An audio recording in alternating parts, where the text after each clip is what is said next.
오늘 이 말씀 가지고 들키느니 죽는 게 낫다고 하는 사람을 어떻게 도울까요? 하는 제목으로 함께 은혜를 나누고자 합니다. 하나님의 은혜가 저와 여러분에게 있으시기를 축원합니다. 우리 전후좌우 앞뒤로 보시면서 인사하시겠습니다. 네, 안녕하세요. 네. 오늘도 엘리야를 들고 섰습니다. 영화 배우 중에 이경영이라는 배우가 있습니다. 혹시 아십니까? 오래된 배우인데 한때 굉장히 연기를 잘해서 인기를 얻었지만 큰 잘못을 저지르고 나서 다른 배우들 같으면 뭐 퇴출되거나 자살하거나 아마 사회에서 매장되거나 그럴 텐데 벌 받고 나와가지고 이 사람은 계속 나왔습니다. 단역, 뭐 악역, 뭐 조연 이런 거 따지지 않고 계속 나왔습니다. 자기가 속죄하는 마음으로 아니면 자기가 정말 사랑하는 연극을 놓지 못해서 계속 나왔습니다. 그러니까 짧게 나오든 길게 나오든 일이 있으면 계속 나오는 겁니다. 그래서 그 사람 별명이 또경영입니다. 또 나왔다고. 저기 또 나왔네. 금방 없어져도 거기에 껴가지고 거의 한 20년을 가까이 열심히 나오니까 사람들이 과거에 잘못한 것도 알지만 그래도 정말 열심히 있는 그 사람을 보면서 많이들 이렇게 이해해주고 받아주는 것을 봅니다. 저도 오늘 엘리야의 말씀을 또 다시 들고 섰습니다. 한 3개월째 하니까 어른분들이 목사님 이번 주도 엘리야입니까 하시는데 또 엘리야입니다. 또 목사님 이렇게 말씀하지 마시고 오늘 말씀에 은혜가 가득하시기를 간절히 축원합니다. 오늘이 엘리야 마지막일 것 같습니다. 다음 주부터는 좀 준비한 거는 또 한 2년, 3년 뒤에 다시 하고 오늘 좀 하려고 합니다. 자연과학 시간에 우리가 실험하는데 뭐 다 아시는 게 있습니다. 물을 끓이면 다시 말해 물에다가 열을 가하면 물은 수증기가 돼서 날아갑니다. 왜냐하면 분자가 이렇게 있지만 열을 가하면 이 물이라는 것이 갈라져서 수증기가 되어 공기로 날아가는 걸 볼 수 있습니다. 물을 얼리면 다시 말해 물의 열을 뺏어가 버리면 얼음이 됩니다. 당연한 자연 법칙입니다.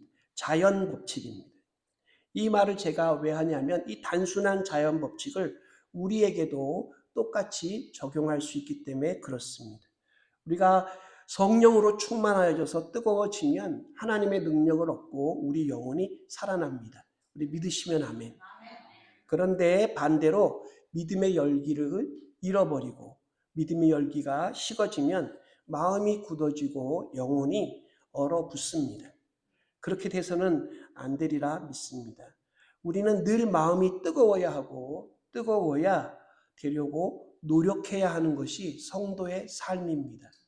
은혜 받기 위해서 하나님 은혜 주세요. 은혜는 하나님이 주시는 겁니다. 이 말도 맞지만 본인이 은혜 받기 위해서 노력하고 힘쓰는 것도 분명히 우리가 해야 할 겁니다. 제가 아까 말씀드린 대로 자연 법칙이라는 이 말을 강조했는데 그것은 모든 인간이 똑같기 때문입니다. 오늘 말씀에서도 보면 엘리야는 앞에서는 하나님의 불을 내리고 정말로 이스라엘 민족이 3년 반 동안 기다리는 비도 내리고 또 아합 왕이 가면 아합 왕에서 달려가는 그런 영웅의 모습을 보이지만 바로 한 장을 넘어와서는 엘리야는 연약한 사람의 모습을 보입니다. 영웅이 아니라 죽기를 갈구하는 그런 사람의 모습을 보입니다. 성경이 이렇게 말하는 것은 저와 여러분도 똑같기 때문에 그렇게 말하는 겁니다. 자연 법칙이란 하나님을 제외한 누구에게나 일어날 수 있는 일임을 우리에게 보여줍니다.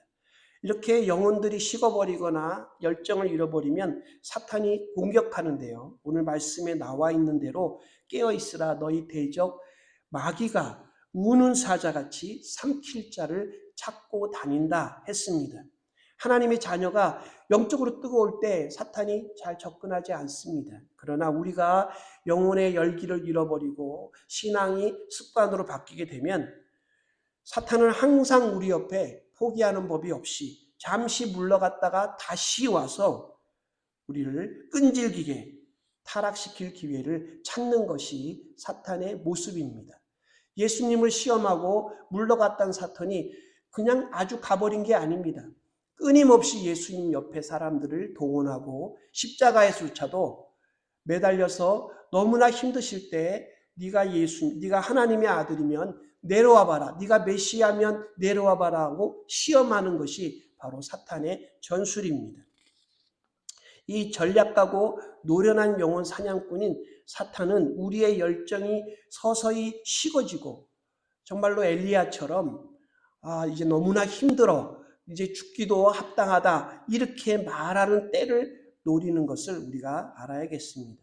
탈진이든 상실이든 죄악의 유혹에 빠졌든 간에 복음의 불이 우리 안에서 꺼지는 순간 사탄은 어김없이 공격 찬스를 보려고 합니다.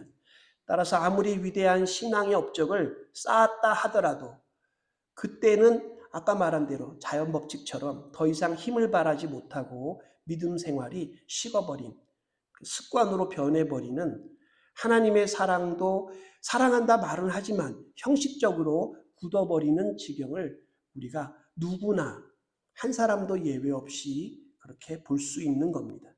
따라서 우리 성도들은 매너리즘에 빠져서 하나님으로부터 받은 그 복음의 열정이 식지 않도록 조심해야 되고 너무 힘을 많이 소모하여서 영육간에 다시 이렇게 챙겨 일어날 만한 힘이 남아있지 않는 상태, 오늘 엘리야가 그렇지 않습니까? 그 상태를 굉장히 조심해야 됩니다. 영적으로만 그렇지 않습니다. 개인적인 삶 속에도 자기 마음에 열등감, 우월함 이런 것이 들어와서 업앤다운을 심하게 할 때 우울증이 생기고 침체와 탈진이 일어나는 것을 보게 됩니다. 오늘 엘리야 이야기는 많은 목사님들도 지적했듯이 엘리야의 하나님의 종 선지자지만 우울증, 침체, 탈진에 그래서 죽기를 강구하는 그런 모습을 어김없이 보여줍니다. 사탄의 하수인이라 할 수 있는 이세벨 왕비가 그의 목숨을 공개적으로 죽이겠다고 빼앗겠다고 선포한 것도 이유는 있지만 앞에서 너무나 큰 시험을 큰 대결을 하고 난 후기 때문에 정말 온 힘을 다해서 자기가 신앙으로 버텼지만 결국 심적으로 엄청난 충격과 부담을 받은 엘리야의 모습을 우리가 볼 수 있습니다. 아까 말씀드린 대로 엘리야의 모습을 성경은 두 가지로 보여줍니다. 하나님의 능력이 엘리야에게 임하여 많은 일들을 한 영웅의 모습이지만 반대로는 정말로 외롭고 쓸쓸하고 죽기를 간구하는 광야에 홀로 쓸쓸히 들어가 정말 하나님과 자신의 이야기를 하고 있는 연약한 모습이 엘리야가 보여준 첫 번째와 두 번째 모습이라고 할 수 있습니다. 이 양면은 모든 사람들에게 다 있습니다. 저와 여러분의 본성이, 인간의 본성이 그렇고 성경은 이런 본성에 대해서 숨기지 않아요. 영웅들의 아주 위대한 일을 기록하면 영웅들의 실수 같은 경우는 좀 덮어주는 게 사람의 만든 책일지 모르지만 하나님의 성령, 영감으로 기록한 성경은 영웅들이 잘한 일도 그리고 영웅들의 죄도 약한 모습도 다 기록하고 있습니다. 무슨 말일까요? 위대한 믿음은 있어도 위대한 사람이라는 것은 없다 하는 겁니다. 우리 따라해 보시죠. 위대한 믿음은 있어도 위대한 사람은 없다. 네, 이 가나안 땅에 이제 거의 접근한 이스라엘 사람들이 첫 번째죠. 40년이 지나지 않은 1년 반쯤 출애굽해서 나온 지 1년 반쯤 이 사람들이 겪은 게 뭡니까? 어마어마한 10가지 기적으로 애굽에서 나왔습니다.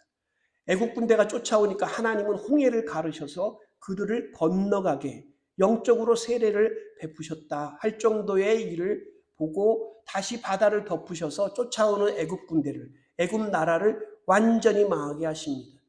그렇게 해서 온 이스라엘이 가나안 땅을 앞에 두고 정탐꾼을 보냅니다. 갔다 와서 이들이 말하는데 다 이스라엘 백성이 그들의 말에 일심동체가 됩니다. 우리가 스스로 보기에 메뚜기 같으니 하나님의 말씀보다 큰 성을 본 겁니다. 종노릇하면서 초라하게 살던 양치기 하던 그런 민족 그 사람들과 비교 안 되는 부유하고 정말로 큰 거구를 가지고 있고 땅도 풍요로우니까 자기들과 너무나 비교된 정말 자신들의 모습이 초라하게 보이고 그래서 마음의 침체와 불만과 원망과 자신감이 없어져서 그들이 스스로를 메뚜기 같다고 하나님의 백성이고 하나님의 사람들인데도 자기를 스스로 메뚜기라고 이렇게 말하는 것을 보게 됩니다. 성경에 이런 사람들의 이야기가 많습니다. 그런 사람들에 대해서 뭐라고 얘기한 책들이 많지만 제일 대표적인 책으로 상처 입은 치유자라는 책이 있습니다. 읽어보신 분도 계실 정도로 유명한 책입니다. 저자인 헨리 나우엔 박사는 미국과 영국 명문대를 나왔습니다. 철학과 신학을 하고 하버드에서 가르치고 예일에서도 가르치는 교수가 되고 사제로서 자기 삶을 잘 정결하게 살려고 애쓴 사람이지만 그가 그 책에 보면 어느 날 갑자기 다가오는 깊은 침체와 탈진으로 인해서 그의 삶 전체를 스탑하고 캐나다에 있는 장애인들 한 명을 돌보는 아담이라고 하는 정말 정신지체아를 돌보는 곳에 가가지고 신앙을 회복하는 오랜 시간을 거치게 됩니다. 상처 입은 치유자란 다른 사람들을 치유해야 될 사람이 그렇죠? 앞에 나가서 이스라엘 백성을 이제 하나님 앞으로 인도하는 일을 해야 되는 그 엘리야가 치유를 감당해야 할 사람이 그 스트레스와 상처를 이제는 감당할 수 없어서 치유자로서의 역할을 감당 못하는 이런 말에 대한 의미입니다. 오늘 엘리야에게 딱 맞는 말이고 엘리야가 스스로 혼자 광야로 들어가 하룻길을 행하고 로뎀나무에 누워서 자포자기한 심정으로 자고 일어나 죽여달라고 얘기하는 모습이 바로 그런 모습입니다.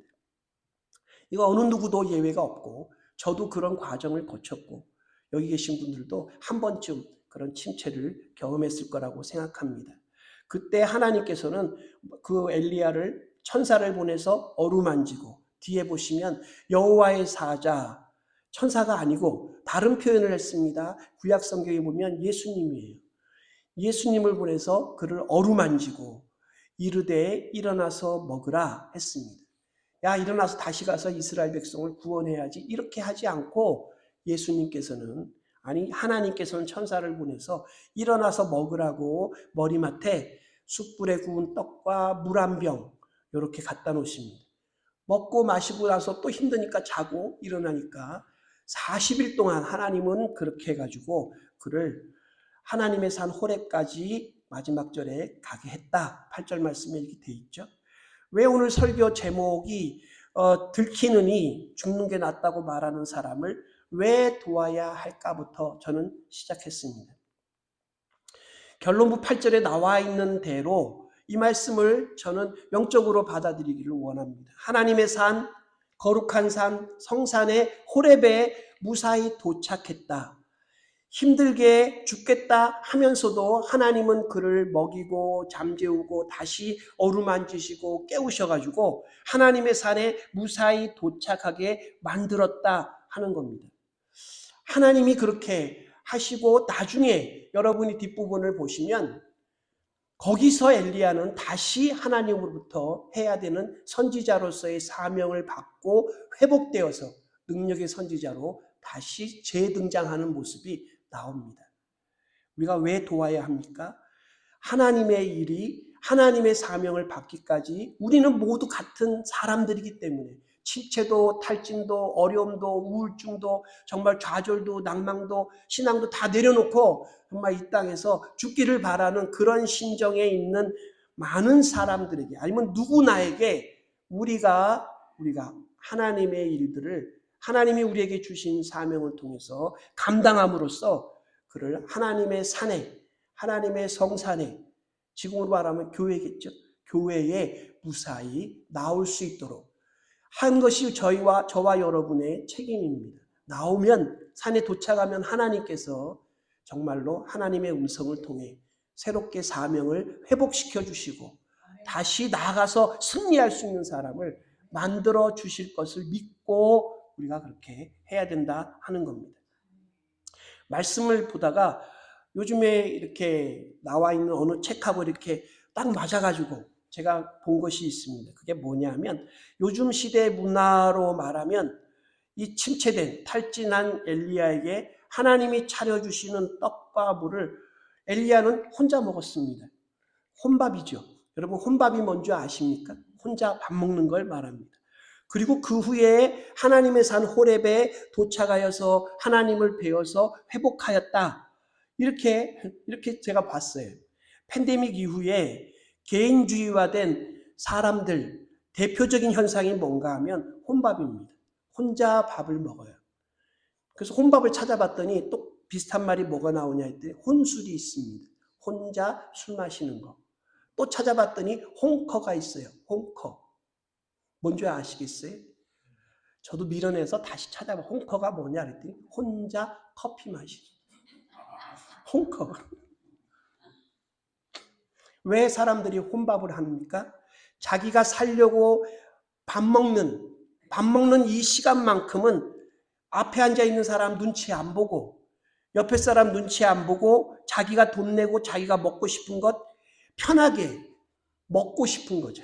그래서 혼밥을 하는 겁니다. 눈치 안 보고. AI에게 사람들이 물었습니다. 한국에 혼밥하는 사람이 얼마나 되냐 그랬더니 2014년도에 56%에서 2025년 작년에 83%입니다. 혼밥하는 사람이 100명 중에 83명, 10명 중에 8명 넘게 혼자 밥을 먹어요. 일주일에 4번에서 5번 혼밥합니다. 한국의 어떤 상황 비슷한 거긴 합니다. 왜냐하면 한 명 가족의 가구 수를 조사하는데 가족이 딱 한 명 있다라고 신고한 사람이 800만이 넘습니다. 이 사람들은 아침에 일어나면 밥을 안 먹거나 혼밥하는 거예요. 밤에 들어가서도 가족이 없으니까 혼술하는 겁니다. 이게 한국의 가장 많은 형태의 가구입니다. 오늘도 말씀에 나와 있듯이 혼자 사화는 내버려 두고 자기 혼자 들어간 엘리야를 사탄이 그 마음을 공격한 겁니다. 마찬가지로 혼자 있을 때 사탄은 공격합니다. 마음을 무너뜨리려고 합니다. 마음의 분노를 일으킵니다. 열등감과 우월감으로 왔다 갔다 하게 만듭니다. 무기력하게 만들고 삶을 후회하게 만들어서 과거를 자꾸 쳐다보게 만들고 죽음이 편안한 것처럼 느끼게 만드는 거, 이거 엘리야 본인의 생각이 아닙니다. 어느 대학 교수가 나와서 그 얘기를 했습니다. 책을 많이 읽은 사람의 특징이 뭐냐? 자신을 본다는 거예요. 자신을 보는 게 무슨 의미일까? 들어봤습니다. 자기 속에 들어와 있는 생각들이 자기 것이 아니라는 것을 책을 많이 읽은 사람은 알게 된다는 겁니다. 누군가 어디서 무엇으로부터 받은 타인의 것이라는 걸, 그것을 책을 많이 읽은 사람은 깨닫는다. 이렇게 말했어요. 저 전적으로 동의합니다. 우리 안에 정말로 하나님이 주시는 믿음의 생각이 아니고 뭐 세상적으로 긍정의 생각 뭐 이런 거라고 말할 수 있지만 저는 그거하고는 좀 구별하고 싶고요. 부정적인 우리 삶의 어떤 형태 속에서 하나님을 떠나게 하고 교회를 멀리하게 하고 사람들로부터 혼자 고립되어가는 그런 생각들은 결코 성령의 생각이 아니고 악한 영, 사탄의 어두움의 생각이라는 것을 우리는 분명히 알아야겠습니다. 요즘에 고독사가 정말 흔히 있는 일입니다. 고독사. 혼자 죽는 걸 말해요. 플로리다 웨스트 팜비치라는 곳에 71세 된 여인이 죽었습니다. 이분도 혼자 살던 분인데 이웃에 살던 사람들이 며칠 지나서야 그녀가 죽은 것을 발견했습니다. 여러분 이런 얘기 많이 듣죠. 사인은 영양실조고 가서 보니까 여인의 체중이 23kg, 50파운드가 안 되는 거예요. 나중에 그 집에 들어가 사람들이 경찰들이 다 조사하는데 충격적이었습니다. 집안은 매우 더럽고 물건들은 마구 어지럽혀져 있고 구걸해서 받은 음식들은 썩고 있었고 어디서 얻어온 것 같은 허름한 옷들을 한쪽에 쌓아놓고 빨래도 하지 않고 그렇게 살았답니다. 이웃들과는 교제하지 않아서 가난해서 그런가 싶었더니 더럽고 남루한 유품들을 정리하던 중에 이 여인 소유의 인근 은행에 안전금고 열쇠 2개가 나오더랍니다. 뭐 가서 열어보니까 여러분 아는 얘기대로 해요. 하나는 700개의 AT&T 주식 채권 증서, 현금 20만 달러가 들어있더랍니다. 또 다른 안전공구 하나를 여니까 현금 60만 달러가 들어있더랍니다. 근데 놀라운 거는 이 여인이 살아생전 가족, 자녀, 친척, 친구 누구에게도 이것에 대해서 입도 뻥끗하지 않았대요. 그러니까 죽을 때까지 몰랐던 거죠. 노벨문학상 도리스 레싱이 단편소설 19호실에 가다라는 책을 썼는데요. 19호실은 이 여주인공이 자신의 삶을 타인에게 들키느니 차라리 비난받고 죽는 선택을 하는 이야기랍니다. 뭘 숨길 만한 어떤 비밀이 있는 게 아니고요. 자신의 일상을 숨기고 싶은 모습을 거기에 썼답니다. 요즘 사람들이 그렇다는 겁니다. 자신만이 알고 있는 자신의 일상을 비밀로 만들어 살고 있다는 거예요. 절대로 드러내고 싶지 않다는 겁니다. 죄 지은 게 아니고 일상을. 이해 가십니까? 우울증, 침체, 탈진, 고립, 고독사로 이어지는 게 너무나 많이 일어납니다. 사람과 사람 사이에, 하나님과 자기 사이에 점점 고립이라는 틈이 벌어지고 그 안에 사탄이 들어와 살고 있는 걸 모른 채에 끌려가는 겁니다. 남자가 더 강할까요? 아니면 도시가 덜 외로울까요? 아닙니다. 저는 한국 통계밖에 모르니까 한국 통계를 보면 2025년 통계가 나와 있습니다. 2024년 한 해에 3,924명이 죽었어요. 고독사만. 혼자 집에서 죽은 걸 사람들이 모르고 나중에 발견한 게 4,000명입니다. 그 중에 남자가 81.7%, 3,000명이 남자, 1,000명이 여자예요. 간단히 말하면 남자가 더 많이 죽었고요.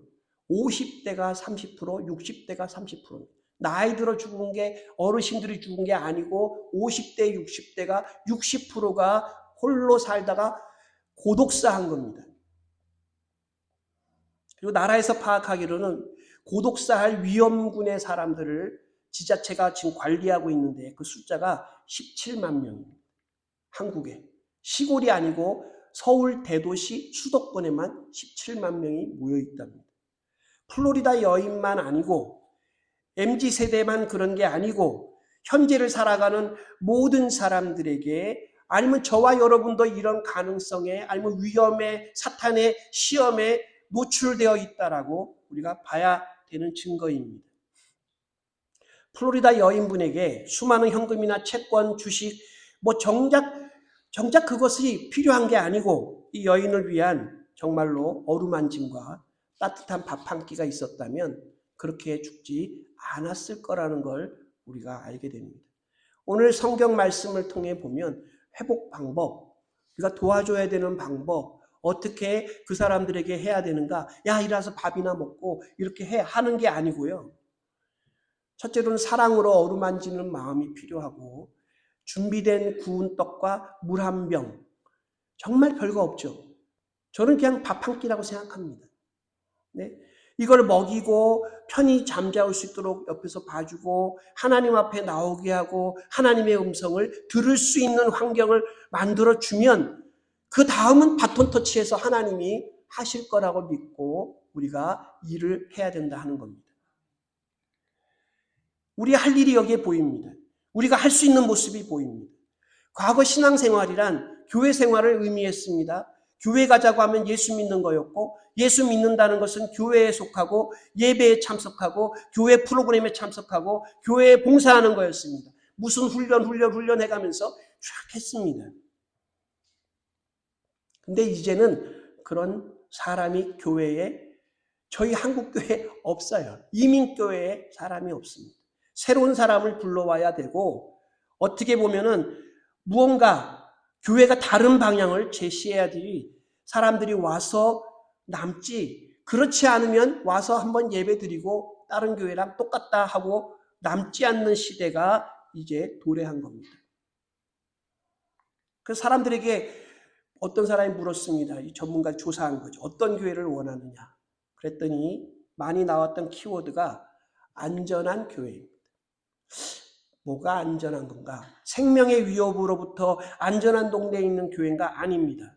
삶이 드러나는 것을 원하지 않는 사람이기 때문에 거기에 대한 안전입니다. 삶이 자신의 일상이 드러나서 상처받을까 봐 그 두려움이 없는 진짜 사랑이 있는 교회를 사람들은 원하는 겁니다. 관계를 하냐 안 하냐가 아니고 친밀하다고 생각해서 만난 그 관계로 인해서 상처를 더 받느냐 안 받느냐 그거를 따지고 있다는 겁니다. 안전한 교회는 상처받는 교회가 아니라 마음이 안전하게 다니는 하나님이 기뻐하시는 할 일은 자기도 하고 싶은 거예요. 딱 하면서 서로 판단하는 게 없는 기꺼이 누구라도 다 받아주는 그런 교회를 사람들은 원하는 겁니다. 저는 우리 교회가 그런 교회라고 믿습니다. 우리 교회는 그래요. 안 물어봐요. 절대로 안 물어봅니다. 갈까요? 아니요. 그러면 안 가요. 냅둡니다. 참 좋죠. 그 우리가 해야 할 일, 정말 이 설교를 준비하면서 고민을 정말 많이 하고 기도를 했습니다. 우리가 해야 할 일, 즉 가장 기본적으로 교회라고 할 때 해야 할 일이 뭐겠습니까? 첫 번째는 예배고 두 번째는 선교입니다. 따라해 보시오. 예배고 선교다. 하나님이 가장 기뻐하시는 일에 대해서 교회로 불러온 성도들이 우리가 열심히 밥 대접하고 편안한 잠 잘 수 있도록 해주고 무언가를 해서 우리가 불러온 하나님의 이 교회, 하나님의 성산에 나온 사람들이 이곳에 와서 뭘 하느냐? 교인들이 동의하고 참여할 수 있는, 근데 정말 하나님이 원하시는 그 일에 대해서 설득하고 권면하여서 교회를 넘어서 하나님을 덜 믿는 사람들과 안 믿는 사람들이 사는 사회에 우리 교회가 떳떳하고 하나님께 인정받고 종말에는 정말 하나님 앞에 섰을 때 열매라고 말할 수 있는 그것에 이바지하는 교인들의 떳떳하고 당당한 모습을 뚜렷하게 보여줄 수 있는 게 뭐냐? 기본적으로 할 일에 충실하는 겁니다. 할 일의 기본에 잘 설명하는 예가 있습니다. 이게 우리가 해야 할 일이 뭔가에 대한 그 기본을 잘 설명하는 예를 하나 드리려고 합니다. 해시태그라는 건데요. 여러분이 보다 보면 이렇게 우물정자 써 있는 거 보이시죠? 그게 해시태그입니다. 이 사회가 그냥 각자 개인주의로 정말 다 부서져 있어요. 다 셀폰을 보면서 자기 거는 거기 있죠. 셀폰. 네? 개인주의의 해시태그에 보면 키워드를 붙입니다. 우리 교회의 해시태그를 말하라 그러면 아까 말씀드린 대로 첫째가 예배고 둘째가 선교입니다. 여기에 우리 교회가 나서야 된다는 거죠. 이걸 합쳐놓으면 미셔널 처치입니다. 여러분이 조금만 찾아보십시오. 미셔널 처치가 이 종말을 향한 최종적 교회의 모습입니다. 예배와 선교 이 두 가지만 잘해도 교회로서 하나님께 드릴 열매를 맺어가는 풍성하게 맺는 하나님으로부터 칭찬을 얻을 수 있는 교회라고 할 수 있습니다. 초대교회 중에 가장 성경적인 교회는 초대 예루살렘 교회가 아닙니다. 찾아보시면 나와요. 안디옥 교회입니다. 예배와 선교를 보여준 교회. 초대교회의 그 모습을, 그 본을 우리는 고스란히 갖고 와야 됩니다. 이의가 있을 수가 없습니다. 다른 것 하면 더 좋지만 가장 우선순위로 따져보자면 예배와 선교가 가장 1순위인 교회가 하나님이 정말 이 시대에 원하시는 교회라고 한다는 겁니다. 조금 더 다른 예를 들어서 설명을 해보겠습니다. 다른 예는 해시태그 러닝입니다. 러닝.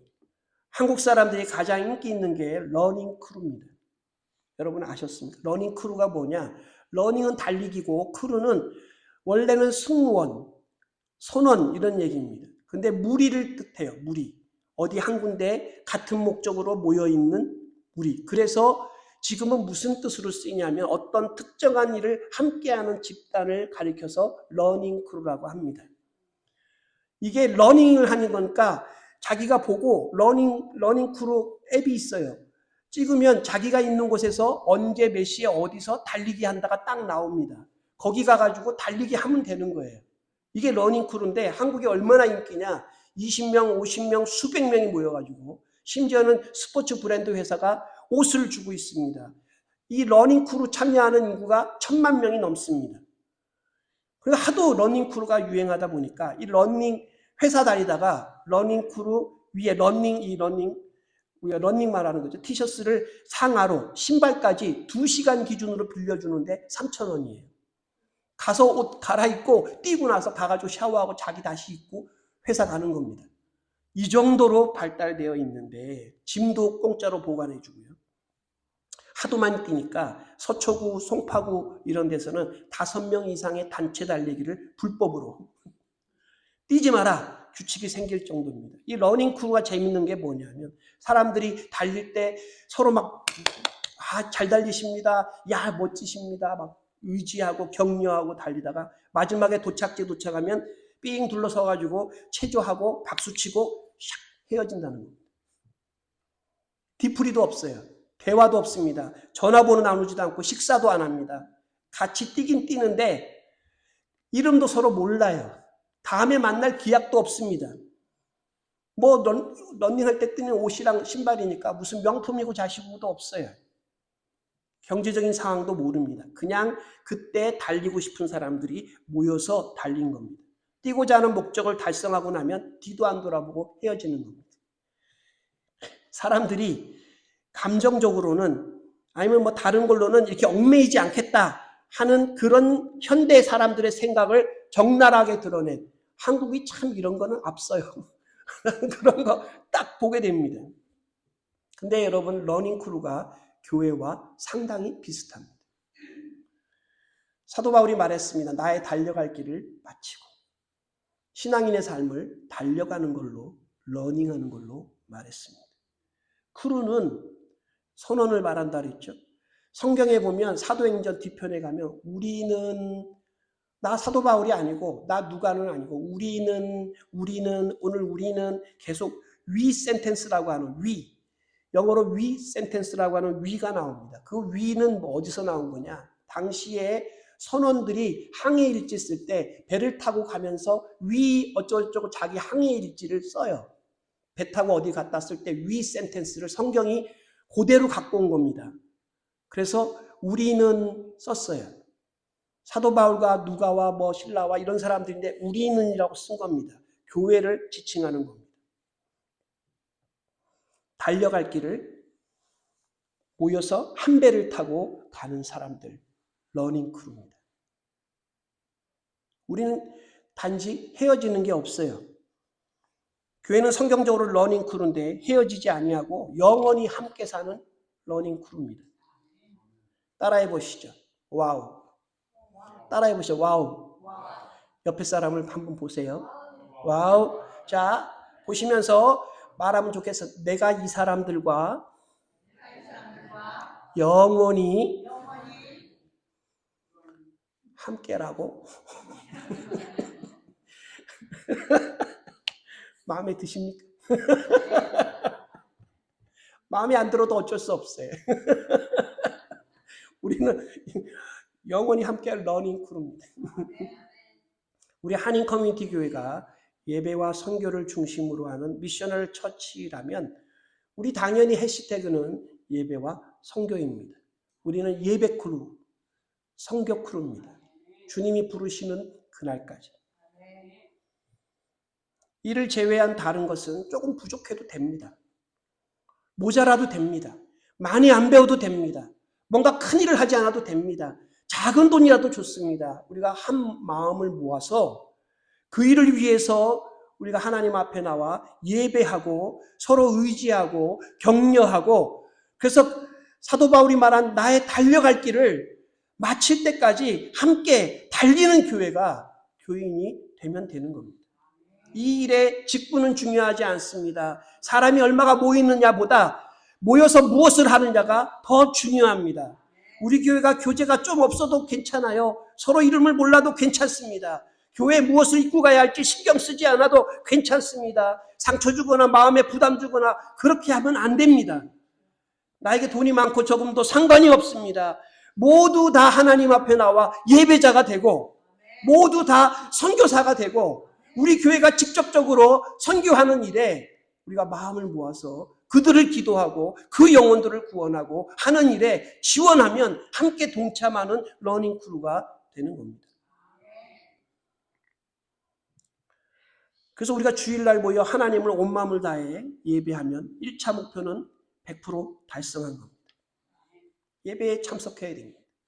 그리고 다른 선교사님들 협력하고 우리 교회가 지금 꿈꾸고 있는 아름다운 아프리카 우간다 오지의 미자립 교회를 후원하는 일에 우리가 함께 공동체로 앞장서면 되는 겁니다.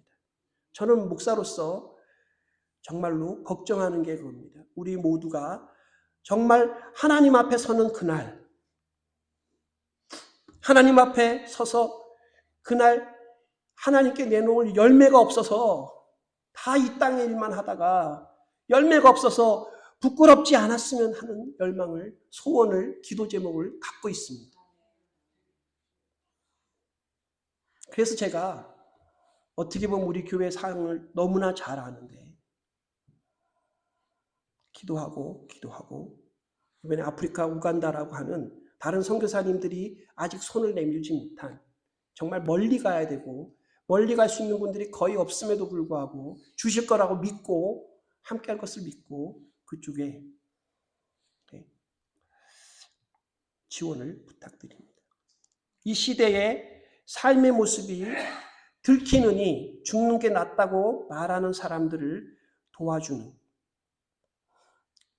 그래서 그런 마음을 품고 예배 함께 드리고 하나님의 어루만지시는 예수님의 어루만지심을 우리가 경험하고 그들에게, 없는 사람들에게 사랑을 나누는 겁니다. 상담 아니면 훈계, 교훈 이런 거는 좀 뒤로 밀어놓으세요. 괜찮습니다. 결론 맺고자 합니다. 요즘 현대 사람들은 AI에게 일상적인 대화를 나누고 친구에게도 하지 못할 이야기까지 기계다 대고 채팅을 합니다. 그러면 AI가 불안, 외로움, 우울, 무기력, 호소, 진로 상담, 주식에 대한 거 모든 걸 다 AI가 다 받아요. 우리보다 훨씬 똑똑하게 대답해 줍니다. 상처도 안 주고 조언도 평가도 훈계나 지적도 없습니다. 다 들어주고 너 참 똑똑하다, 잘했다, 칭찬도 해주고 고맙다 그러면은 별 말씀을 대답까지 착실하게 잘합니다. 그런 시대에 상담에 대해서 아무런 교육도 받지 못한 우리가 어떻게 보면 옛날 나 때에는 이걸 남발하면서 충고하면 안 듣습니다. 듣겠습니까? 우리가 내세울 수 있는 것은 다른 게 아니고 예배, 하나님을 만났다. 아프리카 우간다 오지의 미자립 교회들을 우리가 도와서 그거 산다. 우리 선교를 여러분 자랑하십시오. 함께 하자고 하십시오.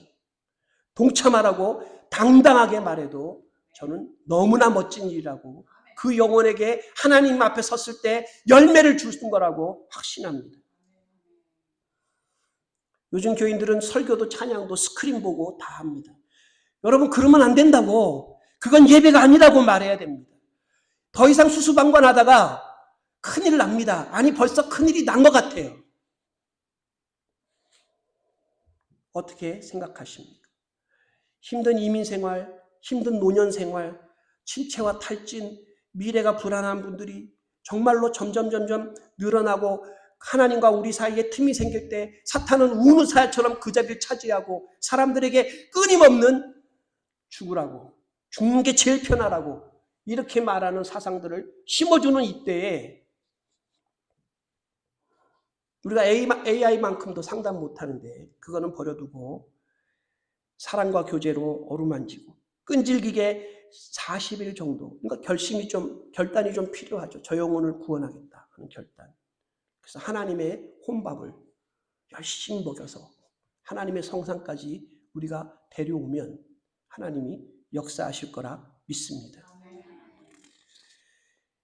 우리는 먼저 그래서 주변의 가족, 자녀, 이웃, 우리가 돌봐야 되는 영혼이 없는지 살펴봐야겠습니다. 함께 예배할 크루를 찾는 거죠. 선교를 같이 할 동반자 선원을 우리 배에 태울 선원을 찾는 거죠. 그래서 하나님처럼 야단치셨습니까? 아니에요. 일어나서 먹어라. 침체되고 숨고 탈진하고 일상을 드러내는 사람들을 확 까발려서 성령 충만 받아라 이렇게 하지 않았습니다.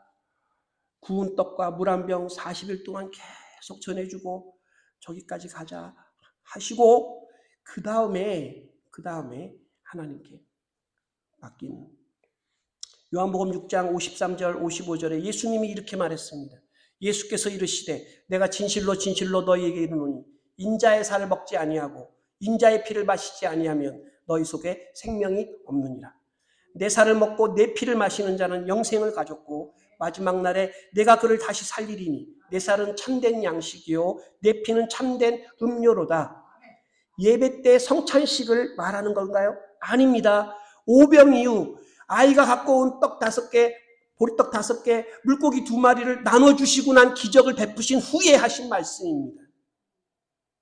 우리가 전하는 떡 하나, 우리가 전하는 물 한 병, 예수님의 살과 피를 우리가 먹었기 때문에, 사랑을 받았기 때문에 나눠주는 겁니다.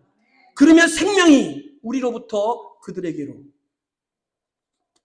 예수님의 살이 참된 양식이고 예수님의 피가 참된 음료인 것처럼 그들을 살린다고 성경이 말하는 겁니다. 여기 모인 우리들끼리 두 번째는 사랑해야겠습니다. 그래야 사람들이 우리가 예수님의 제자인 줄 알 것입니다. 덮어주세요. 사랑해주세요. 인정해주세요. 잘 왔다고. 반갑다고. 하나님이 축복하실 거라고. 너를 위해 기도한다고. 그래서 은혜를 맛보지 않고 가지 않는, 은혜로 즐거운 요리를 먹듯이 예배에 들어오고 함께 교제하고 함께 헤어졌을 때는 정말 죽어가는 영혼을 위해 기도하고 안타까워하고 서로 기도를 부탁하는, 그래서 우리가 하나님의 축복 식탁을 즐겁게 누리는 그런 교회가 될 것입니다. 다음 한 주간 그와 같은 은혜가 넘치시기를 기도합니다. 기도하겠습니다. 하나님, 아버지 마음을 함께 나눴습니다.